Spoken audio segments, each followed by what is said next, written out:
Parce que moi, si vous allez voir en 2014 ce que j'ai écrit, vous allez voir que j'étais pas une lumière aussi. Hein. Mais non, t'es pas une lumière? Putain, mais je tombe de haut. Mousse, mousse, est là pour mettre en lumière les mauvaises personnes, les fous, fous. Faites entrer les gros tarés, de savoir elle vous éclabousse, mousse. Mettez-vous à l'aise car là, on va se régaler, mousse. Abonnez-vous et likez si vous avez kiffé.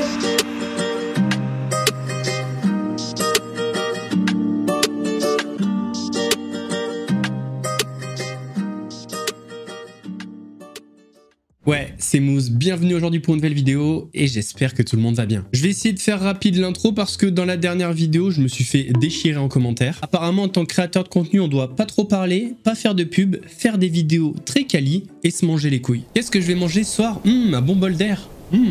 Pour certains, n'hésitez pas à consulter ou aller à la pharmacie du coin pour prendre vos cachets, hein. Vraiment, ça fait flipper. Je vous annonce, messieurs, dames, l'arrivée imminente d'une série sur 3 candidates de télé-réalité influenceuses avec des destins différents. 2 de ces destins sont des véritables success stories et l'autre, un énorme gâchis. Mais avant de commencer cette série, j'ai décidé de vous parler d'une agence de marketing d'influence. Et non, ce n'est pas Shona Evans, c'est un de ses concurrents. Avant de partir pour la vidéo, c'est le moment de soutenir la chaîne et moi-même en mettant votre plus gros pouce bleu, votre meilleur commentaire. On n'oublie pas de s'abonner en activant la cloche pour pas rater les prochaines vidéos et on fait de même sur la chaîne secondaire. Et maintenant que tout ça est fait, on met pause, on prépare son petit plateau repas, on se met à l'aise et c'est parti.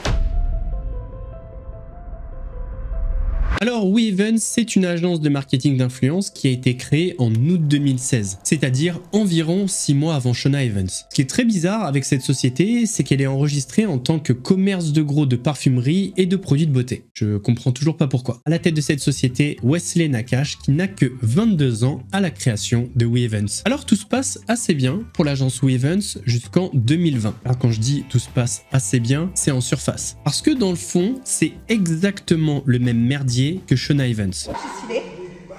Donc soit vous le faites en queue de cheval, soit vous le faites en chignon, mais c'est plus pour les chignons. Mais je vais quand même vous montrer avec la queue de cheval. En fait, ça vous fait...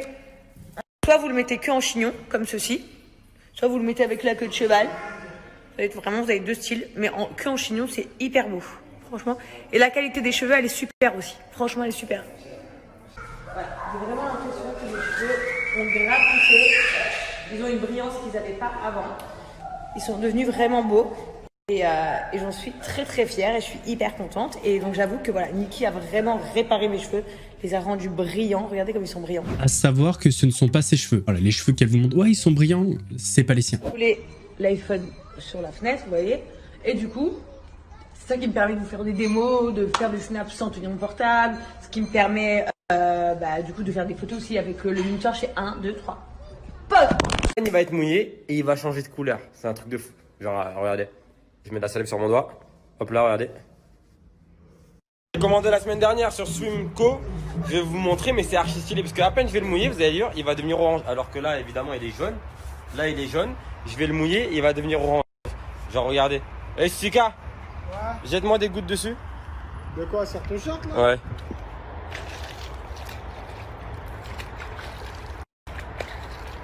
Vous avez vu, il devient orange. Oh, je dois être daltonien. Alors quand je vous dis que ça se passait assez bien, c'est parce que l'agence pouvait compter dans ses rangs des gros noms. Enfin des gros noms pas au point de faire une équipe de prix Nobel, mais dans le milieu de l'influence, c'est des gros noms. Sarah Frézou, Jazz, son copain Laurent Billionnaire, Dylan Thierry et même Maître Gims. Des personnalités de l'influence et du monde de la télé-réalité assez bankable, en tout cas à l'époque. Son catalogue de stars, entre guillemets, si vous me le permettez, fait que l'agence We Evans est un acteur important du marketing d'influence en France, donc avec Shona Evans. Et ça n'a pas échappé à la vigilance d'un homme d'affaires averti, Arthur. C'est pourquoi en mai 2019, Arthur, avec sa filiale AWPG, rachète l'agence We Evans. Le but, c'est de créer une synergie entre les marques, les influenceurs issus de la télé-réalité, du sport, de la musique, etc. Bref, c'est de se faire de la thune, quoi. Tout va bien donc pour Wesley Nakache et son agence We Evans. Le soleil brille, les oiseaux chantent, aucun nuage à l'horizon. aucun nuage jusqu'à ce 17 juin 2020. On a un compte Twitter du nom de Queen of qui vient ressortir d'anciens posts Instagram et d'anciennes vidéos de Wesley Nakache. Ancien compte de Wesley retrouvé bourré de propos racistes contre les musulmans, des vidéos se moquant des noirs, des commentaires insultant les arabes choqués. On peut y voir cette image sous-entendant que les soldats israéliens protègent les femmes et les enfants, alors que les combattants du Hamas se cachent derrière les femmes palestiniennes prenant en otage les enfants. Ici on peut voir quelques insultes à l'encontre d'une personne qui a sûrement commenté. La publication d'un petit texte parce qu'il y a eu des explosions de missiles dans la région de Tel Aviv. Voilà, avec une insulte. Des petits hashtags associés à un cochon pour se moquer de cette femme. Je vais vous montrer la vidéo. Pour la victoire de l'Algérie. Mais vive l'Algérie, c'est chez moi. Je suis fière. One, two, three. Vive l'Algérie! One, two, three. On a également cette vidéo où Wesley et son pote refont l'accent africain. J'ai dit le snap du soir, bonsoir. J'ai dit Ingala et Soutou et Kaka et B. J'ai dit gagner la marchandise. J'ai dit mal au dos. J'ai dit l'Afrique courra sa faim. On est en France, on parle français. La France aux Français. Alors, la polémique fait un véritable tollé à cette époque. Dans les influenceurs bookés par We Evans, les réactions sont différentes. Voir là tout ce qui est en train de se passer. Certes, hein, je vous le dis, je cautionne pas du tout les mots que Wesley a tenus il y a quelques années. Mais après, comme on dit chez nous les musulmans, Dieu est miséricordieux et le pardon, il vient avant tout. C'est-à-dire que vous êtes là à avoir la haine, vous êtes là à écrire des messages de mort, mais vous n'êtes pas mieux, vous êtes pas mieux les gars. Vous êtes là à souhaiter la mort à des gens, à faire scandale, mais la personne vous la connaissez même pas. Vous avez vu 3 messages sur Instagram et vous êtes là à insulter les gens, à souhaiter leur mort et tout, et après vous vous dites musulmans. Mais vous êtes des pourritures, je vous le dis, vous êtes des pourritures. Dieu est miséricordieux. Moi, je vous le dis clairement, je vous le dis, j'en ai rien à foutre. Pas besoin de Wesley pour vivre. Demain, je quitte l'agence, j'en ai rien à foutre. Ça me fait ni chaud ni froid. Rien du tout. Et je vous dis que si ça avait été un raciste, je serais le dernier à travailler avec lui. Parce que les racistes, voilà, je les emmerde plus que tout. Et je vais même vous dire un truc que je remarque là depuis quelques instants, depuis quelques jours là, depuis la mort malheureusement de George Floyd. Depuis sa mort, insulter les gens de racistes c'est devenu une mode. Même moi, j'avais fait les cheveux bouclés. J'avais dit, oh c'est bizarre, la coupe elle me va bizarrement. On m'a traité de raciste. Mon meilleur ami est black. Je me suis converti à l'islam. Je traîne avec des juifs, des arabes et des noirs. Et on me traite de raciste. Genre j'ai vraiment... Tu sais, en fait aujourd'hui, traiter les gens de racistes c'est devenu limite normal. Mais c'est triste, c'est désolant. Parce que la personne en fait vous la connaissez pas. Vous la connaissez pas personnellement. Certes, elle a écrit 3-4 messages qu'elle aurait pas dû, elle a mis une photo qu'elle aurait pas dû. Mais il faut connaître la personne réellement avant de l'insulter de raciste et de me traiter de vendu. Attendez, on me dit dans l'oreillette qu'on a un petit audio à vous faire écouter. Fais attention à la boîte mail par rapport à... Tu reçois des mails par rapport au mec qui a touché ma voiture. Ok, je pense que je l'ai à 4000 parce que tu l'as décidé aussi. Même si c'est un arabe et tu as vu, j'ai du mal avec les arabes parce que bon, tu sais comment que c'est. Ils essaient toujours de te la mettre. Non, sans rigoler. Si on avait changé la voix, est-ce que vous n'auriez pas pensé à un audio de Jean-Marie Le Pen? En vrai, il n'y a qu'un audio, il s'est peut-être mal exprimé. Franchement, un audio, ça va. Parce que Kamel, le monteur, lui, c'est le pur arabe de merde, tu vois. C'est genre en mode, vas-y, j'ai dit oui, la meuf, du coup, on s'en bat les couilles. Bon là, Dylan, 2 audios, je peux plus rien faire pour toi. Donc, cher ami Rebeu, sachez que Dylan vous déteste. Ok, point numéro 1 de la vidéo, Dylan est raciste. Il faut connaître la personne. Si vous ne connaissez pas la personne, vous ne pouvez pas juger sur 3-4 messages. Parce que moi, si vous allez voir en 2014 ce que j'ai écrit, vous allez voir que j'étais pas une lumière aussi. Hein. Mais non, et pas une lumière? Putain, mais je tombe de haut. Dylan Thierry, c'est quand même pas le meilleur avocat. Déjà, là où il ment, c'est qu'à cette époque-là, oui, il a besoin de Wesley pour vivre. Et deuxièmement, là où il est pas du tout cohérent, c'est que dernièrement, il s'en est pris très violemment à Magali Berda, justement parce qu'elle soutient Israël. Sauf que c'est plus sa patronne, donc là, il s'en prend allègrement à elle. Mais vu qu'à l'époque, c'est Wesley qui le faisait bouffer, là, ça ferme bien sa bouche. Concernant Wesley, donc du coup, We Evans, une agence dont laquelle je fais partie, mais surtout que je suis, comme vous le savez, amie avec Wesley. Nous, on a préféré prendre le temps de réfléchir, se poser et trouver des solutions avant d'accabler, médiatiquement et faire un bordel. Même si ça remonte à des années, les propos sont choquants. Voilà, tout comme vous, on a tous été choqués des propos. Mais en fait, je suis aussi choquée parce que ça ne correspond pas du tout à la personne que je connais. En gros, nous, on n'a pas voulu chercher à se désolidariser. On n'a pas voulu dire, ouais, on quitte WeEvents, qui est notre travail. Je vous rappelle, entre guillemets, que les marques avec lesquelles nous travaillons, nous avons des Français, des Renois, des Asiates, des Rebeux, des Juifs. On a de tout. Les marques sont de multiples origines et religions. Et toutes ces marques-là, on s'est engagé à travailler avec eux. Voilà. Donc, en fait, à un moment donné, on peut pas faire couler tout le monde. Donc, la solution, c'était quoi? Mais on peut pas non plus cracher sur Wesley, qui est notre pote. Donc, tout ça, c'est très compliqué. Donc, nous, ce qu'on a décidé de faire, tout simplement, c'est voilà, de se dire que Wesley, il a demandé pardon. Les musulmans, normalement, ne jugent pas, en réalité. Enfin, pas qu'on juge pas, mais en gros, bah, c'est le pardon la chose la plus importante. Nous, on a suggéré une idée. C'était que Wesley, pour le moment, se retire de ses fonctions. Et que peut-être quelqu'un, si possible, je sais pas trop comment ça marche dans l'entreprise non plus, quelqu'un prenne la relève de Wesley, la direction de Wesley en fait. La meilleure solution, c'est de démissionner. C'est la solution aussi que la JLC Family a mis en place. Et c'était ce qu'on voulait pour avancer, parce que sinon on allait être bloqué, on allait faire comme tout le monde, on allait dire non mais nous aussi on se barre, on veut plus être affilié, etc. Ça c'est n'importe quoi, ce n'est pas une solution. Nous on a essayé d'apporter des vraies solutions. Et les vraies solutions à l'heure actuelle, c'est que au final Wesley va être puni pour ce qu'il a fait. Même si c'était en 2014, il va être puni pour ce qu'il a fait. Mais je sais très bien que, et je vous le redis, cette personne en 2014 qui a écrit ces trucs, ce n'est pas la personne que je connais à l'heure actuelle, ce n'est pas Wesley Nakache que je connais à l'heure actuelle, qui prend soin de sa fille, qui est un bon papa, ce n'est pas cette personne-là. Comme elle a dit Jazz, c'est leur travail, donc ça influence beaucoup sur leur jugement, forcément. Qu'aurait-il dit ou fait si Wesley n'était pas leur patron?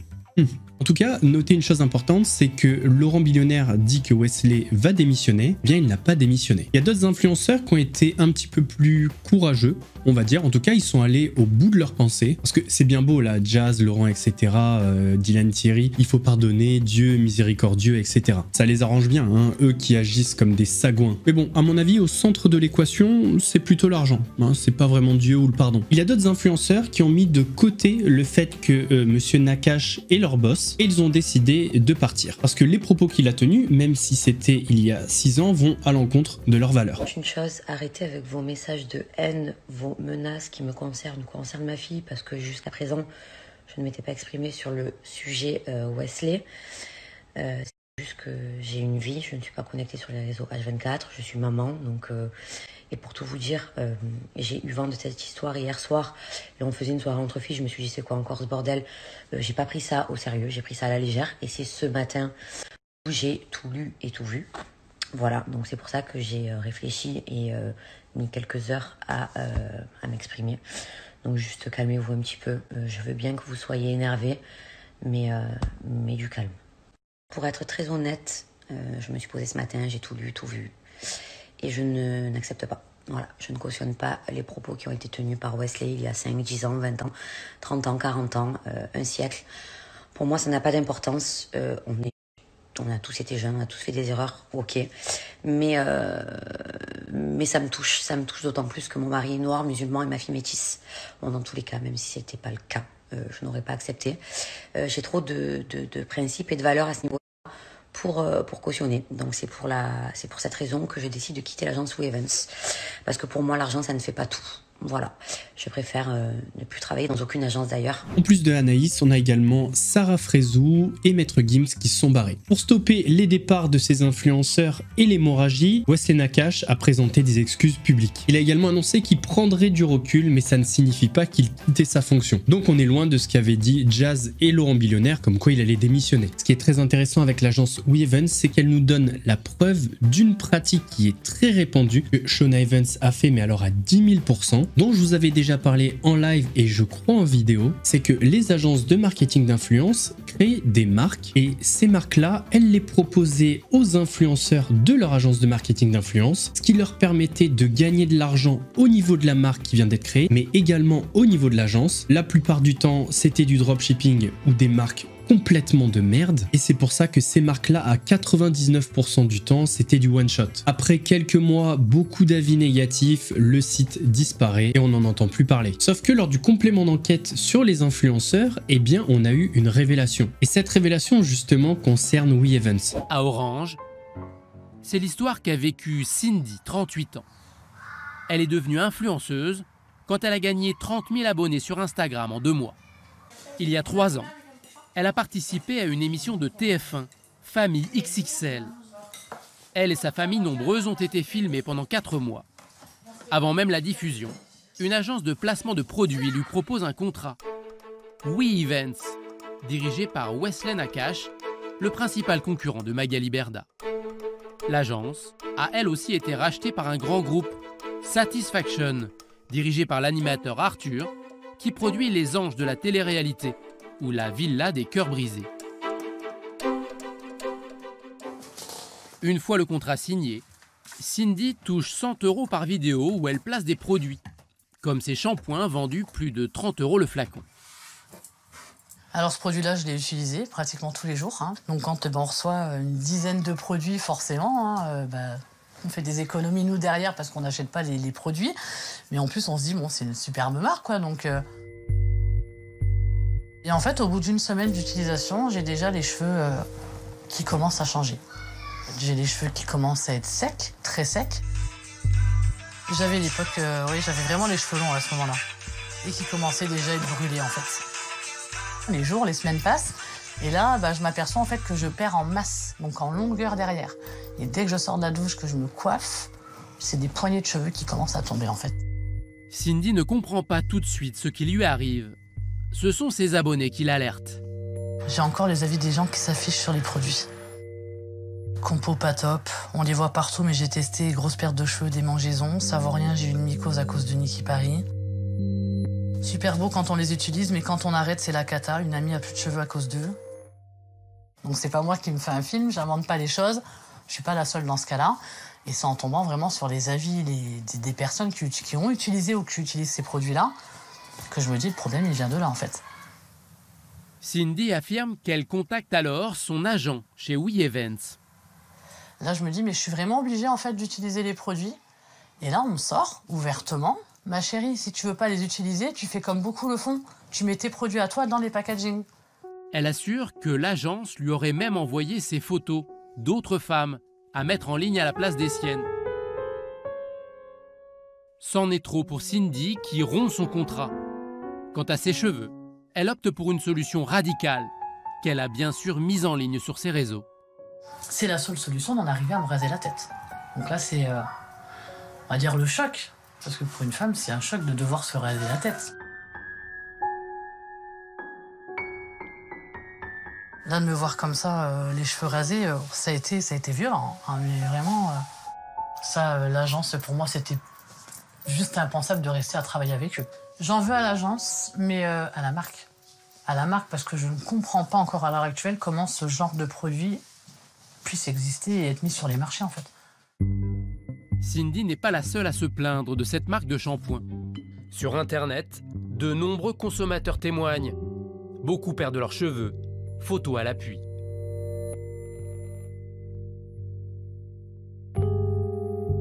Depuis, une procédure judiciaire oppose la marque et son fournisseur.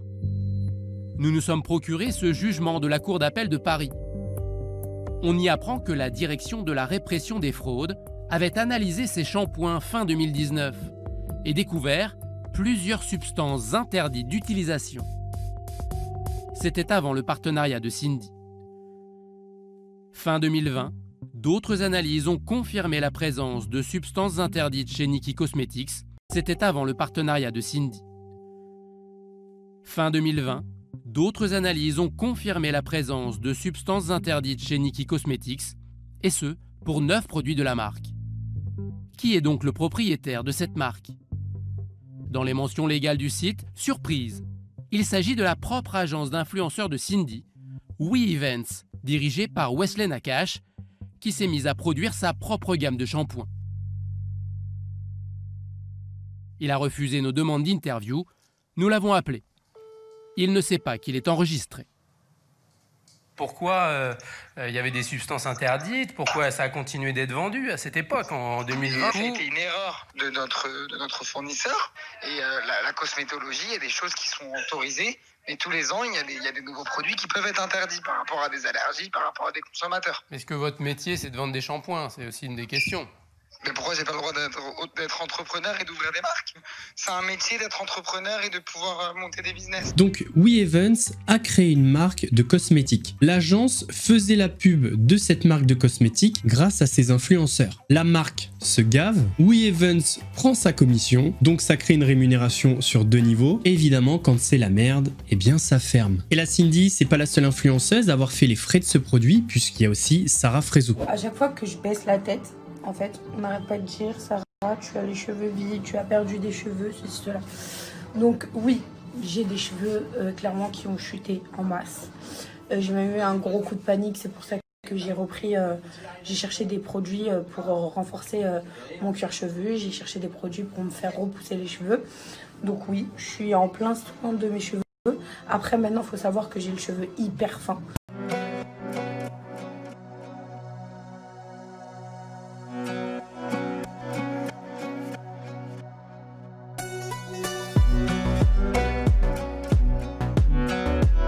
Alors attention, je ne dis pas que seulement We Evans a fait cette pratique. Il est juste évident que Shona Evans a fait la même chose, sauf que pour l'agence de Wesley Nakache, on peut le prouver. Vous commencez maintenant à connaître le milieu des agences de marketing d'influence, des influenceurs, des anciens candidats de télé-réalité, et vous savez donc que tous les coups sont permis. Alors je vais pas vous faire un historique entre les deux agences, mais ce qu'il faut savoir, c'est que beaucoup d'influenceurs sont passés d'une agence à l'autre, se servaient de l'agence concurrente pour faire monter les prix, vendaient des informations à l'autre agence, enfin bref, c'était un véritable bordel. Tous les coups étaient permis pour être l'agence numéro 1. Je sais pas si vous vous souvenez du blogueur Aquababe. Eh bien, il y a pas si longtemps, il a avoué à Sam Zira qu'il était payé 5000 € par mois par l'agence Shona Evans. Je travaille avec elle de base. Donc je comprends pas sa stratégie de me faire passer pour un mec, un tortionnaire. Officiellement ou officieusement? Il y avait un contrat? Bien sûr. Mais il y avait un contrat qui vous dit? Mais bien sûr, un contrat Shona Evans avec son nom, sa société, mon nom, prénom, j'ai tout. Tu l'as? Mais j'ai tout.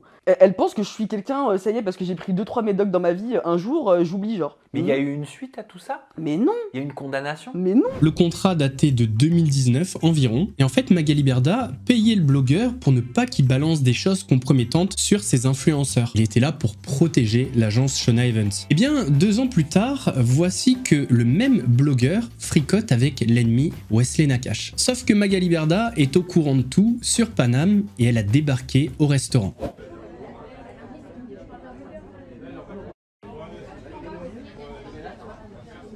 Alors pourquoi je vous parle de ça? Ben, tout simplement parce que ce type de pratique, de procédé, c'est allé assez loin avec Wesley Nakache. Je sais pas si vous vous souvenez, à l'époque, il y a eu une affaire de sorcellerie. Il y a une candidate qui s'appelait Carla Moreau et qui aurait fait appel à une, comment on appelle ça? Une sorcière? Je sais rien. Pour genre jeter des mauvais sorts sur d'autres candidates. Et à l'époque, celui qui avait révélé l'affaire, c'est quelqu'un qu'on connaît bien sur la chaîne, Marc Blatta, dit la Blatte.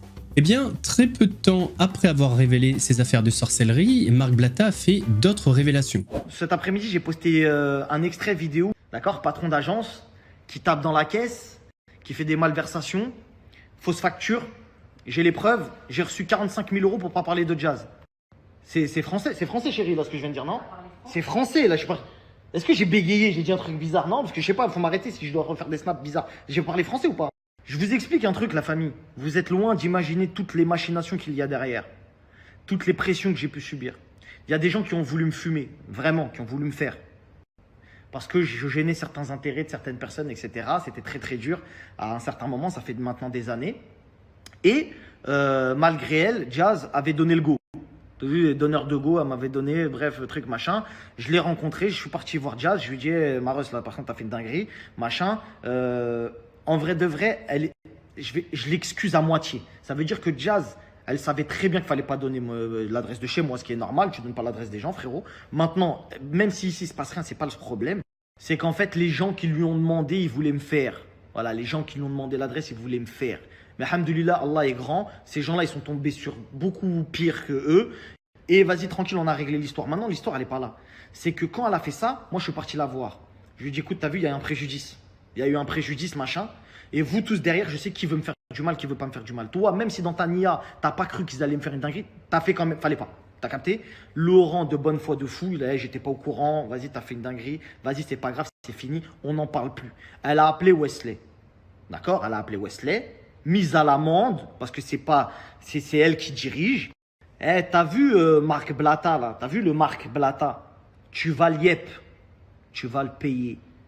Et vous pouvez m'attaquer pour diffamation, tout ce que vous voulez, j'ai les preuves. Tu vas dire que tu m'as pas payé pour pas parler d'elle. Parce que moi, j'ai les statements sur mon compte. Tu veux venir ici porter plainte contre moi? J'ai des tweets où tu veux tuer des musulmans, tu veux quoi? Donc, détournement de fonds. Détournement de fonds. Ça s'appelle comment? T'as une société, tu me payes moi, je fais 0 pub. Pourtant, t'as une société de pub. C'est quoi, tu m'as payé pourquoi? Pourquoi tu m'as payé? Pourquoi tu m'as payé? Parce qu'aujourd'hui, tu t'es fait prendre la main dans le sac avec un autre blogueur. Parce que t'es bête. Parce que t'es bête. Et ça, je te l'avais dit déjà depuis longtemps, déjà, mon pote. Depuis longtemps. Mais t'as essayé de m'amadouer parce que t'es un serpent. T'aimes bien parler avec des gens. Nanana, vas-y, t'as vu?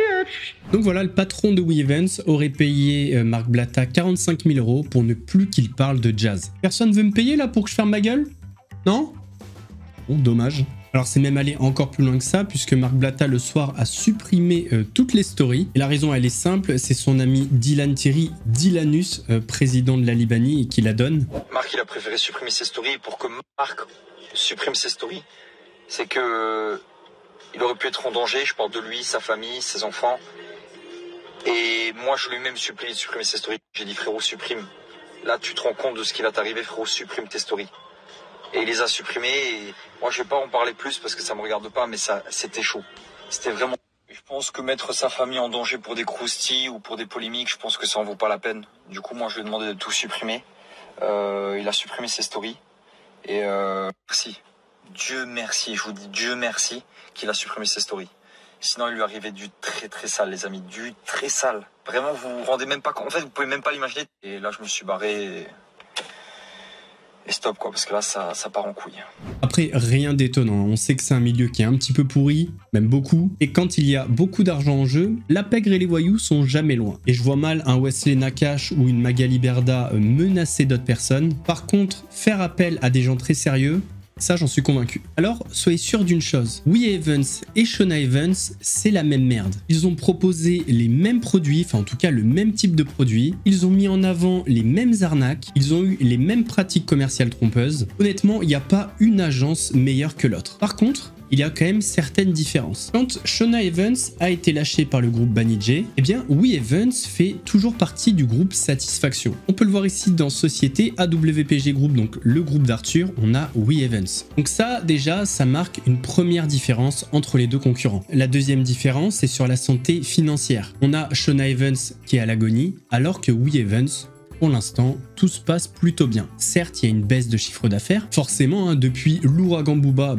ça fait mal, mais ça a l'air de tourner. Et de tourner plutôt pas mal, puisque dernièrement, ils ont enregistré 2 influenceurs de renom, Nabila et son mari Thomas. Et attention, ils n'ont pas signé pour un paquet de cacahuètes. Ils ont signé pour 300 000 € par mois, d'après les magazines spécialisés. Et la troisième différence, c'est ce qui va expliquer pourquoi WeEvents s'en sort plutôt pas mal, malgré l'ouragan Booba, par rapport à Shona Evans. La différence, elle est toute simple, c'est la personne à la tête de chacune des agences. D'un côté, pour Shona Evans, on a Magali Berda. Magali Berda qui occupe tout l'espace médiatique, qui en fait des tonnes surtout, et qui en plus d'être la gérante, vous avez compris, normalement elle peut pas gérer, mais en vérité on sait qu'elle est gérante de Shona Evans, eh bien elle est également influenceuse. Donc publiquement des produits de merde, elle en a proposé. Contrairement à Wesley Nakache qui lui est resté dans son rôle de patron. Alors quand tout va bien, l'image publique c'est facile à gérer, mais dès que ça commence à se couvrir, tu t'en prends plein la gueule. Et c'est pour ça que Magali Berda a été la cible prioritaire de toutes les critiques. Rajoutons à ça le fait que Wesley Nakache est beaucoup plus discret que Magali Berda concernant les règlements de compte. Alors il est peut-être plus filou, mais en tout cas, sur la scène médiatique publique, on l'entend très très peu. Contrairement à Magali Berda qui réglait ses comptes en public, en story, en pleurant, les tweets, bref. Donc quand on met tout ça bout à bout, on a un Wesley Nakache qui est moins connu, inconnu pour certains, ou alors avec un capital sympathie plus important que Magali Berda. Et de l'autre, on a une Magali Berda avec un passé sulfureux qui est remonté et qui lui a pété à la gueule, des placements de produits désastreux qu'elle a fait elle-même en public, une tonne de clash et de règlements de compte avec des influenceurs, des blogueurs, Booba, le public, tout le monde, et quelques années à en mettre plein la gueule à tout le monde avec sa richesse. Il y a donc donc une énorme différence entre les deux patrons. Une énorme différence qui au final est logique quand on voit le comportement des deux personnes, et c'est pourtant paradoxal quand on sait que les deux agences ont eu exactement les mêmes pratiques. Comme quoi, une personne peut changer la destinée d'une entreprise. Il paraît que si Wesley Nakache avait eu la même attitude que Magali Berda, et inversement Magali Berda la même attitude que Wesley Nakache, eh bien je suis convaincu que Booba et le public se seraient focus sur lui et pas sur Magali Berda. On arrive donc à la fin de cette vidéo. C'était important pour moi de montrer que, oui, bon, Magali Berda, on sait la sorcière qu'elle est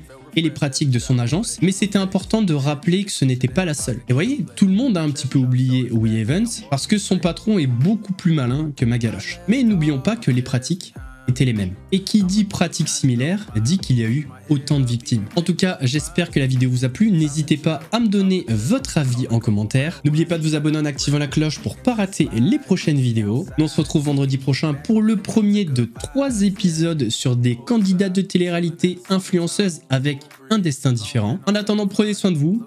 Mousse vous salue. Good vibes, now we living in the better times. Better times. Better times.